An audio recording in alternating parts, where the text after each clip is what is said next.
Encounter is brought to you by the Broome County Council of Churches, where we connect compassion with needs as we inspire growth with dignity.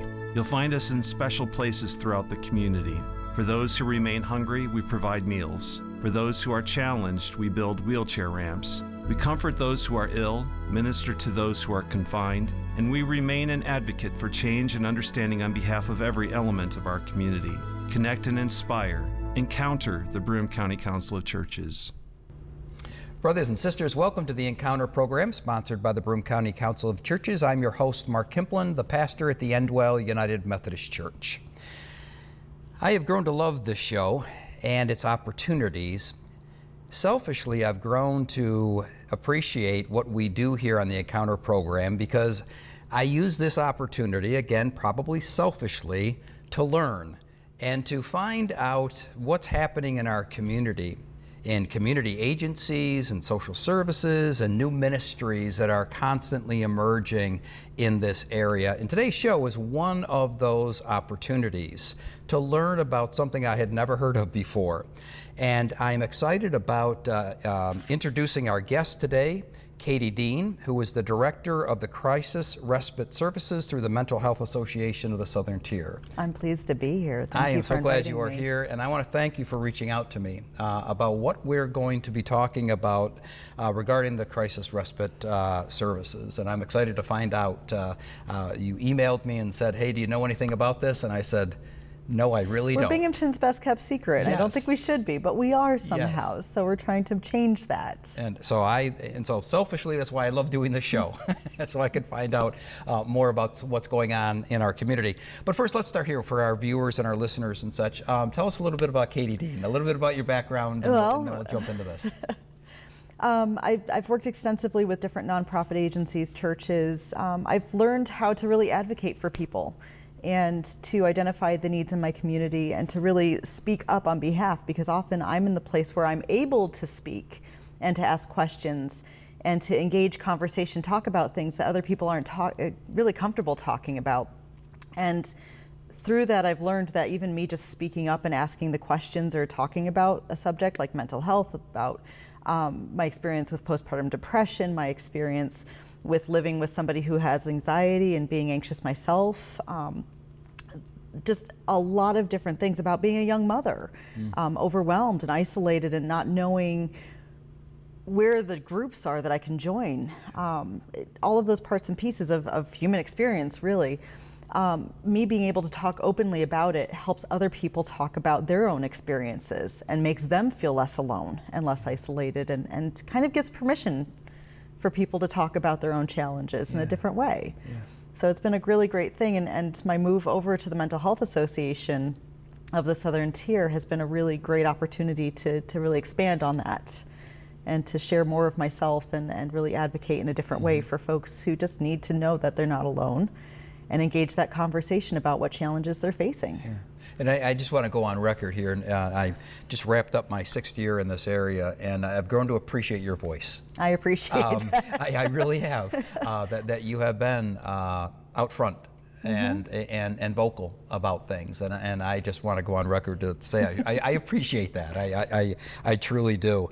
So tell us a little bit about this crisis respite program. What kind of lay the foundation for those with us this morning? Well, the Mental Health Association of the Southern Tier, we have a short-term crisis respite program. It's been around a little over a year, so we're still brand new.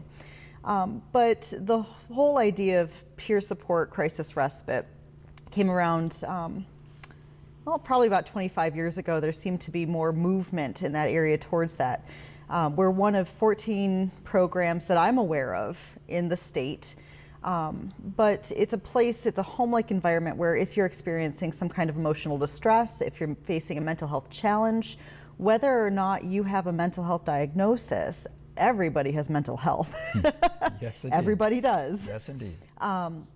But if you're facing something where you just feel like you need a little extra support somehow, you need a place to go where you can receive support from other people who understand what it's like to be recovering from an addiction, or what it's like to have been through some kind of trauma or experience some kind of mental health concern of some sort, whether it's postpartum depression or anxiety or bipolar disease or schizophrenia or any of those things. Those can be very scary things to experience and also scary for people to talk about, but these are staff who have experience with these challenges or similar challenges, who are trained to help other people face those challenges and support them in their journey towards wellness.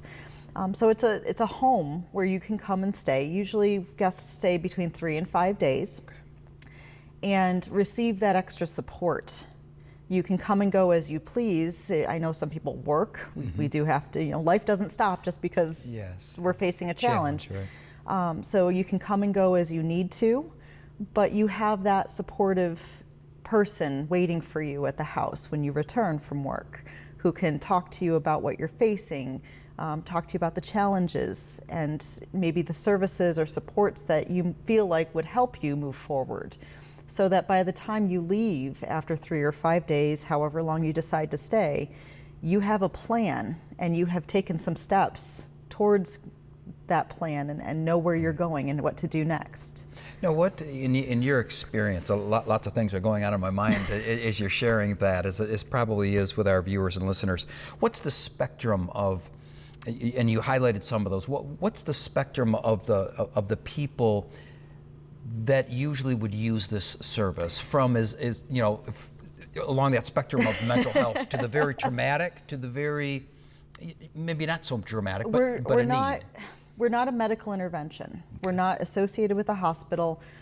We were established to be a diversion program, which means that people who would normally go seek psychiatric services but don't need that medical environment, they don't need that clinical setting or aren't comfortable there, that they would be able to come to our program and use our program instead. That's not to say we do have people who come in sometimes, and we find that once they're in our program, we're starting to work through things with them. We find that they do need that clinical setting. They do need some extra support that our program's not equipped to give. But that's when we help them connect to those services. We help them get to that, to CPEP or to their counselor, whatever that next step is for them. We help them get to that. But most of the clients that come stay with us, we've had everything from young mothers who are overwhelmed with having 3 kids under the age of 5 and just feel isolated and need to retool and reconnect with other people to really feel less overwhelmed and more empowered. We've had older folks who are trying to figure out if they want to stay in their own homes or if they want to move into assisted living, but feel pressure from their families and just are overwhelmed by that and need a safe space to come and sort that out. We've had folks who are experiencing new medical treatment for a psychiatric or a mental health diagnosis to address a concern that they have. And maybe they live alone and just want to know that somebody's there if something happens, that there will be extra support there during that time of starting that new treatment. Mostly we have people who just need to talk to other people and know that somebody cares. And that's where we have our warm line and operate our warm line. It's a 24/7 peer support line. So the people who answer the phone, again, are those people who have lived experience with trauma or addiction recovery or a mental health challenge, or just they have that training to go above and beyond to help other people because they themselves understand what it's like to experience those challenges and concerns and be overwhelmed.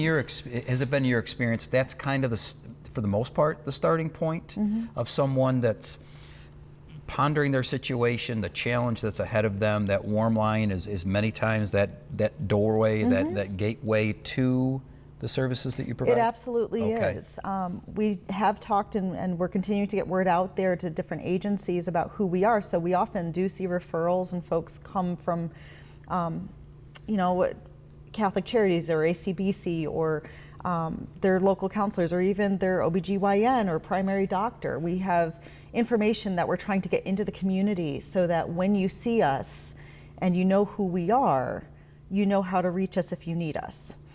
And it's a self-referral program, so you need to feel like you can make that call for yourself. People shouldn't be pressuring you to come into our program.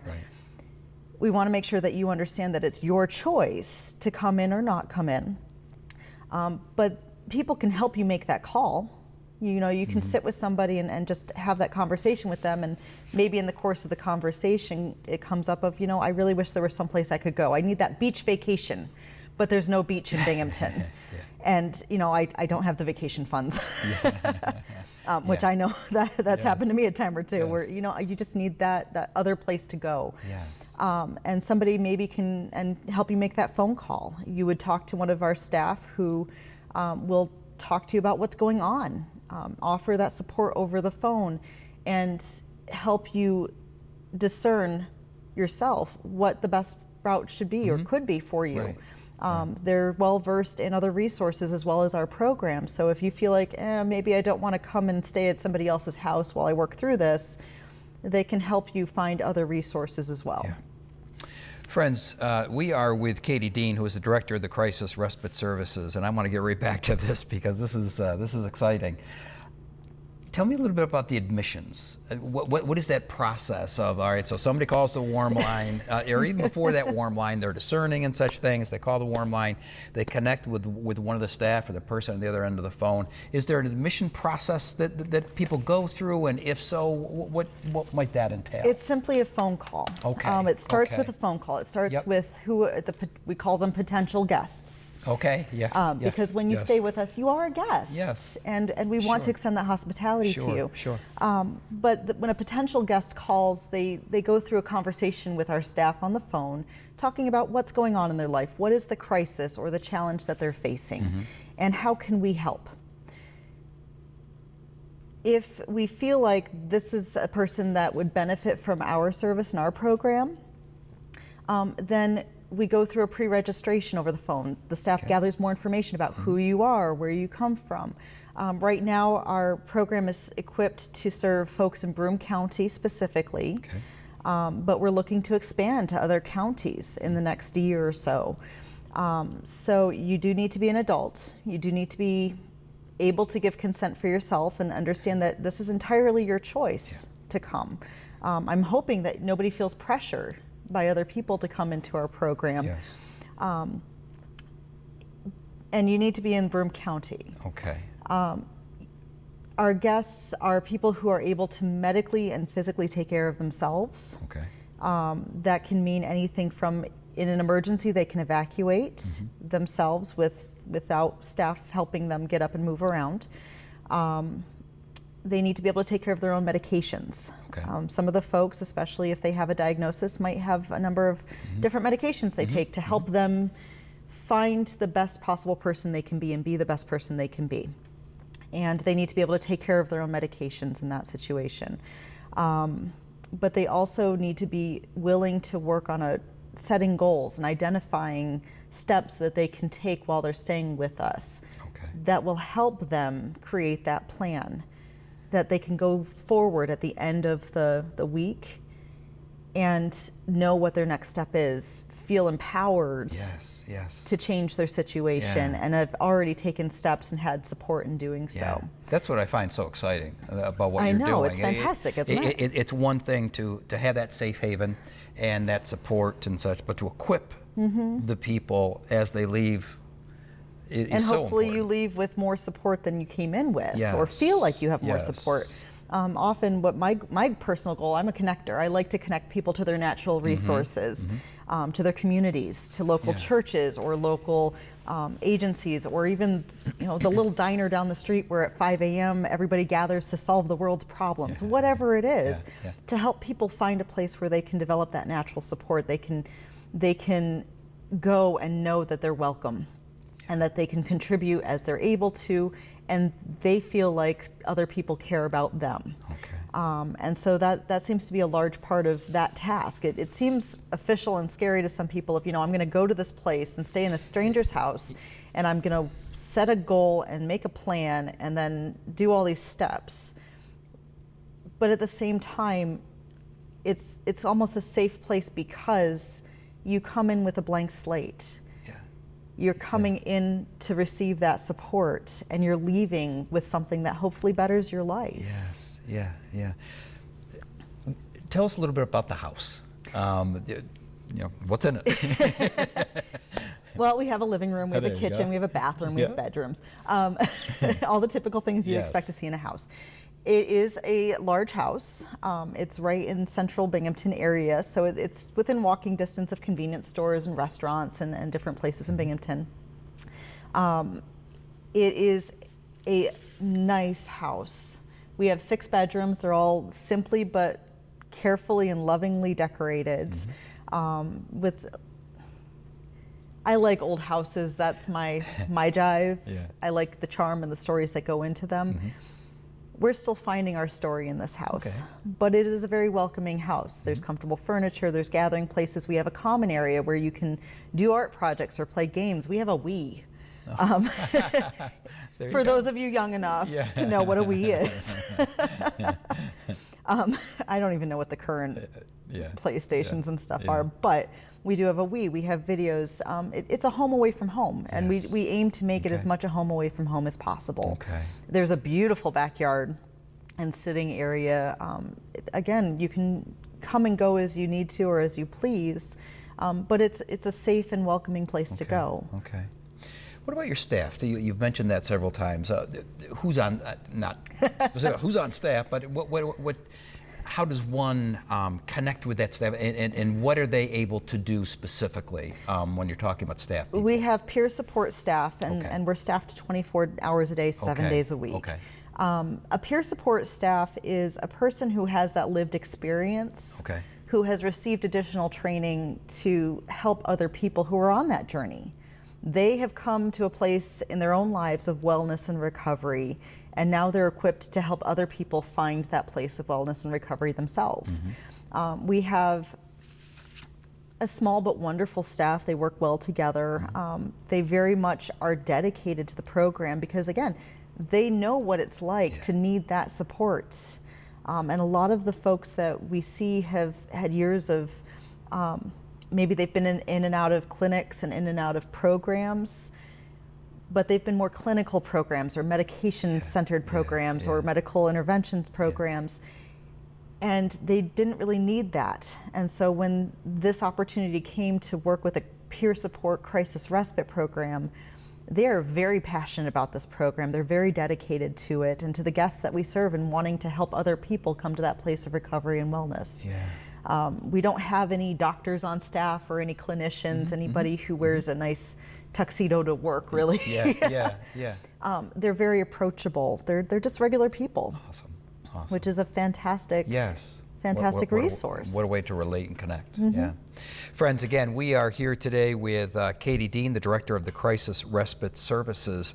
As we're moving our way through all of this, what have you learned in the midst of this? Is there been I'm sure there's been some light bulb moments. I think for me, it's come back to something I stumbled on years ago, which is that everybody struggles sometimes. You know, some people, I used to work with a lot of folks with physical disabilities and different abilities, and you know, some of us are better at hiding those things that hold us back or hiding those things that trouble us or that we struggle with than others. But we're people, and everybody has value. Everybody needs that connection to other people. Everybody needs help sometimes. And it's okay to say that. It's not a sign of weakness. It's a sign of strength to ask for help. And that's something that time and time again, as I'm talking to people, as I'm talking to guests, as I'm talking to people in the community who have told me that, you know, I wish I knew about this. I wish we had something like this years ago when I was struggling with this experience or this situation. Just the resilience that people have and the courage that people have in asking for help and taking that risk. Because it's such a powerful thing to say that I'm struggling with something and to have somebody else come alongside and walk with me on that journey. To see me and see my struggles and to say, I'm here for you and I support you and we're going to get through this together. Awesome. So The person that's watching or listening to this and hearing this for the very first time, as I did when I read your email, okay, what's the best way to connect? What's the best way to contact? Is there email? Is there phone? We operate a 24-hour a day, 7-day a week warm line. So if you just need somebody to talk to, you're overwhelmed with the situation, you're not sure who you can talk to about it, you need some kind of support, you just want to reach out to somebody, we have a 24-hour a day, 7-day a week warm line. That number is area code 607-240-7291. And again, that's 240-7291. You can call that number, and the person who answers is somebody who's there because they care. Yeah. And they're ready to hear your story, to talk through whatever is happening. And hopefully by the end of the phone call, you feel like you've been helped somehow, that you feel better and relieved somehow. Whether or not you have another phone number and a name of an agency or a person who you can reach out to and connect with and take that next step with. But to feel assured that somebody else cares and knows that you're out there and that you're struggling and that they're trying and there to support you. Yeah. That is usually our first point of contact when somebody wants to use our service with the Pure Crisis Respite, is to call that warm line and have that conversation about what's happening. But we do have some callers who call just to check in and say, I stayed with you a while ago, I just wanted to touch base, tell you I'm doing all right. Or, I'm really struggling with this lately. So we do have some regular callers, but we have loads and loads of new callers every day. And we might just hear from them once or twice and that's it. But we've been able to walk with them a little bit on their journey and encourage them and help them feel not so alone. To put a pastor hat on for a second, that always kind of comes to this question: how is this funded? how do you fund this? We're grant funded right now through Broome County, which is why right now you have to be a Broome County resident. Okay. But as our grant funding changes and as our funding sources change, we're hoping to expand out to different areas and different communities beyond the borders of Broome County. This is, as I think I mentioned earlier, to my knowledge, there's only about 14 of these programs across the state. I could be wrong in that, don't quote me on that. It seems like a Google search and I'm coming up with different answers every time. And I am trying to connect with those programs, but the nearest one from here is Syracuse area. There's several in New York City. There's some in Binghamton, Chautauqua County, Cattaraugus County, Erie County, Monroe, Onondaga, Oswego, Madison County, and then the New York City, Manhattan, Bronx, Brooklyn, downstate, however you want to term that. So there are some other crisis respites in the area within driving distance, but we really are the only crisis respite from New York City over towards at least Corning and Elmira. So we do get a lot of calls from those areas, and we want to serve the need in those areas too. So we are looking to expand depending on our grant sources. We are also an Hcbs Waiver service. So if you're enrolled in Medicaid, if you're enrolled in the HARP program specifically, and enrolled in the Hcbs Waiver, that's the Home and Community Based Services Waiver. That waiver service allows and funds non-traditional services. So it used to be that if you wanted physical therapy, you had to go to a clinical setting to receive physical therapy. The Hcbs waiver is a statewide, I think it's a federal waiver that allows for other forms of physical therapy or other different points of access than traditional services. So if you're enrolled in the Hcbs waiver, then we are able to bill for your service. It won't cost anybody anything out of pocket. But we do look at different funding streams, and a lot of that reflects the need that we're seeing and the people that we're trying to reach out to directly. But the folks that need the service, the folks who are just sitting at home overwhelmed and don't know where to turn but need some kind of support, come on in. That's what we're here for. And there isn't a fee associated with it. So don't worry about breaking the bank. Again, If you need that beach vacation, but you're in Binghamton and you have no vacation fund, this can be a resource for you. Yes, yeah. Now, beyond the grant money, then, what if that dries up or whatever? What will be the funding? And will you look for private funds? Will you look for? I'm open to just about anything. Okay, I mean, if anybody's okay. watching and they have a huge endowment and would like to like really passionately, please reach out to me. Preach it. Please reach out to me.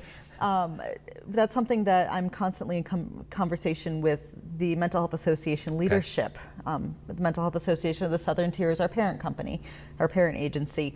And we are continuing to engage that conversation because this is such a new program. We got up and running using grant funding. With the idea that as we are able to bill, we would bill for clients. But as you know, that can happen or not happen. Yep. The need Yep. that we're seeing is much Yes. broader. Yes. And a lot of insurance companies don't actually cover this service. Yes. So we are working to maintain and seek out new grant sources and other funding streams to ensure that this stays an accessible program Yes, to the folks who very need it important. and want to use it. Yeah, very important. We have about a minute left. To the listener or the viewer that's, again, hearing this for the very first time and is starting to discern, there's something going on. Any final words of wisdom or a nugget of anything that you want to share with them in our last 30, 45 seconds together?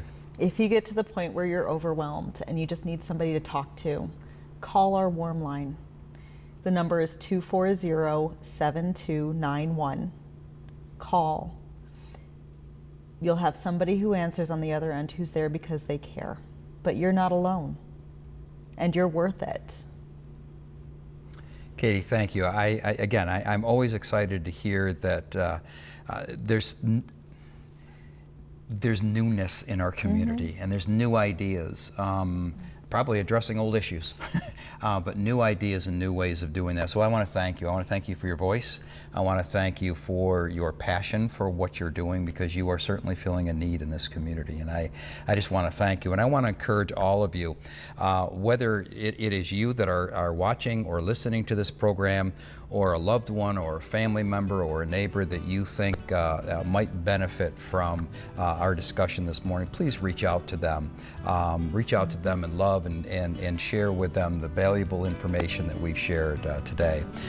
So I ask God's blessings upon all of you, upon your lives together, as all of us, the best we can, are achieving and striving for that wholeness that we have as community. God bless and have a great day.